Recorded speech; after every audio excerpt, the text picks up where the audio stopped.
Neuroscience has undergone many drastic changes. David Rose explains new understandings of brain plasticity.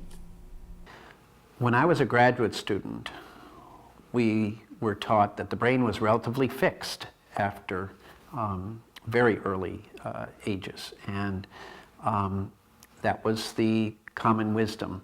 One of the more dramatic changes in the neurosciences has been the realization that the brain is very plastic and very changed by its experiences in the environment. So now we know, for example, that taxi drivers have, you can actually see the difference in their hippocampus. It looks bigger and more articulate. And the experience of driving taxis around London and the complications of all that have changed the brain to be a brain that's good at that.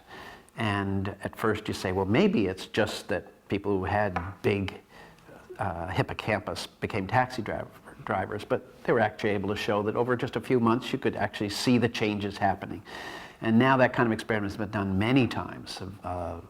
Taking up the violin will change the allocation of your motor cortex in dramatic ways. And that's true for the recognition systems we talk about. The more you try to differentiate among different types of cars, the more cortex will specialize in doing that.